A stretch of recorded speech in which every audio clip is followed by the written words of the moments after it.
welcome back to my empty nest.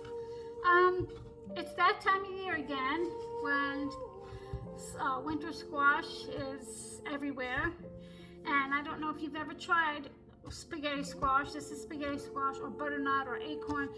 Just, you have to give it a try. They're so delicious. They are so, and they can stay in your pantry or cellar for weeks if it's cool enough. You know, mine tends to always be hot, so I can't keep it that long, but they're really good and they're nutritious, but most of all they are delicious. So I didn't know, I'm sure you've seen this, but I wanted to show you how I cut it.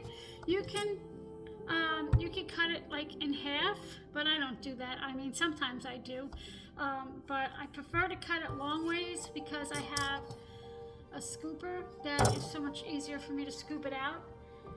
But before you do the long ways, you need to cut off the stem because you can't really cut through the stem. So sometimes it's easy, sometimes it's hard, depending on the spaghetti squash. And this is a very unstable way to cut, so you got to be really careful.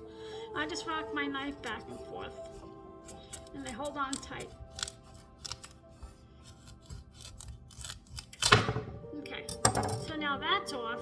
Now that's gone. Now I can easily cut it like this.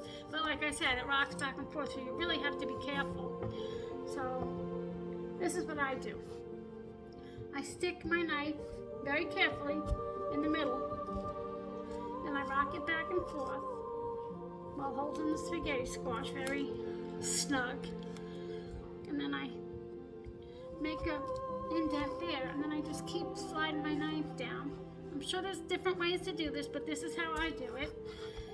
And you know, it looks intimidating, but it's really not. This one's a little harder than normal, but you know what, you just got to keep rocking it and working with it, because once you get the first half done, the second half's easy, but you still have to be careful. So you're gonna put the knife in where the first indentation was with the knife, first cut.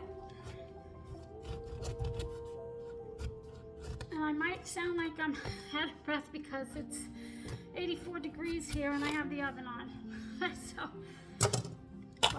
So here it is. Sometimes, you know, you don't get a flush cut, so mine was a little off, but it's okay. And then here, let me grab a bowl.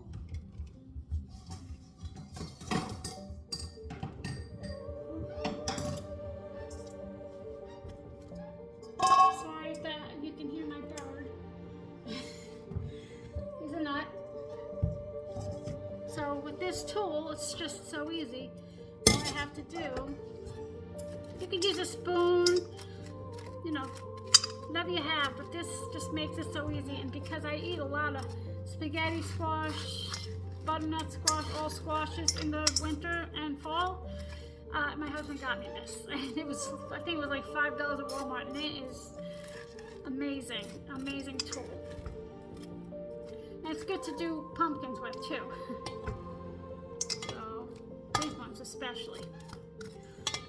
So you're gonna see a little stringy, but that stuff's good. It'll all shred. So I'm gonna leave that like that, and I'm just gonna do this one now.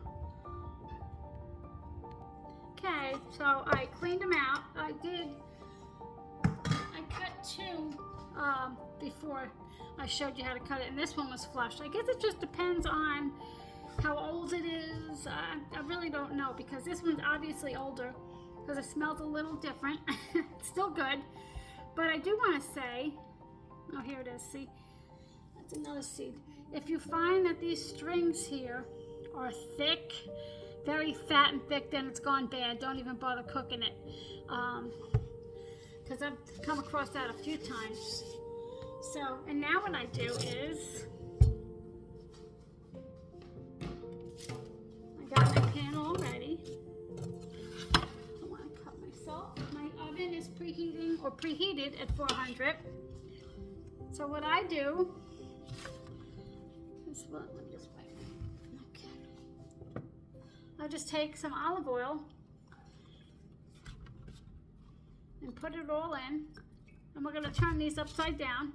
flat side down.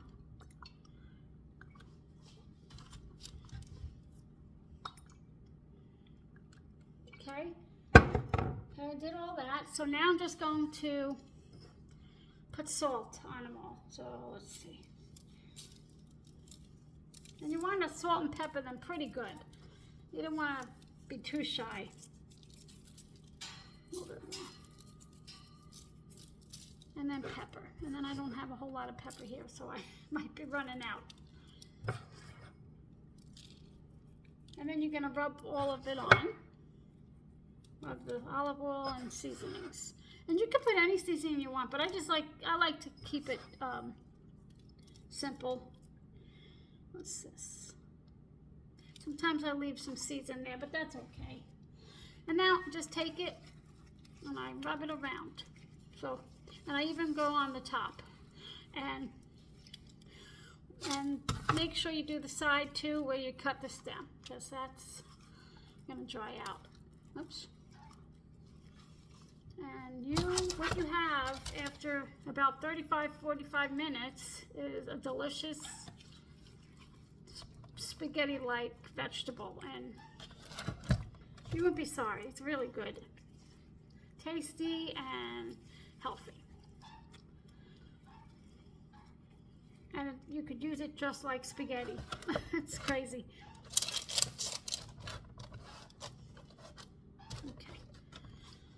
So I'm just going to put this in my oven, and I'll show you what it looks like when I come back. I'm going to probably put it in there for anywhere from 35 to 45 minutes. So depends on the day.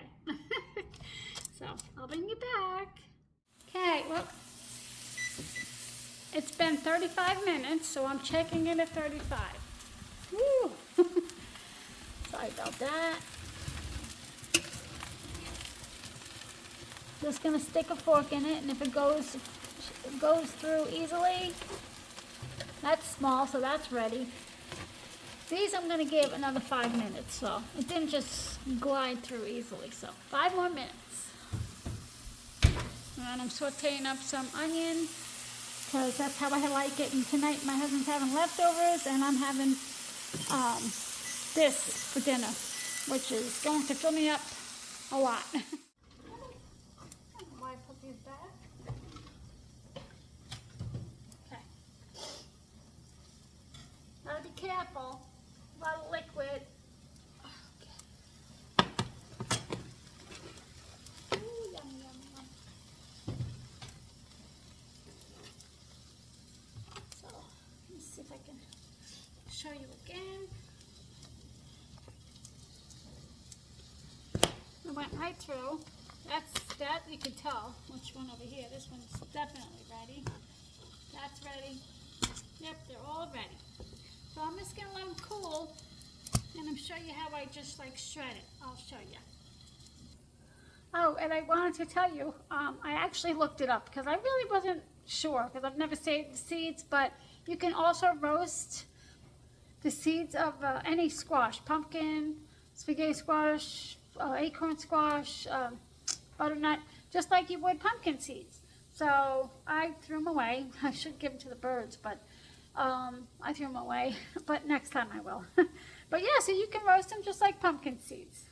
So I'll bring you back when I'm ready to shred this. It's still, well, you know what? Let me do the little one first, because it's smaller. It's still so hot, but I'm just gonna show you. So it doesn't matter which way, it's not against the grain. So I just do it long ways, and you gently take off all the delicious spaghetti squash. And that's why they call it spaghetti squash, because it looks like spaghetti. And it doesn't taste like spaghetti, but it's delicious on its own. So, and I'm really trying to stay away from rice. We have a lot of rice, and I want to like quinoa, but I don't. I really want to. But so I'm trying to stay away from it a little bit. So I can't really touch it, but so I'm going to put, I'm going to put the stuff that when it cools down, I'm going to take it all, and I'm just going to throw this in and mix it with the onion. And I put a teeny bit of garlic in there. And I'm just gonna heat it up and eat it. And it's so, so good. I know it's healthy. I'm not sure of the health benefits, but I know it is. So I'm just gonna move this back and I'll let it cool. And I'll eat in a bit. So I hope I showed you something new today, and I hope you try it. It's healthy. Don't be intimidated by the hard shell or outer shell. Anyway, thanks for stopping by, and I'll see you next time. Take care. Bye.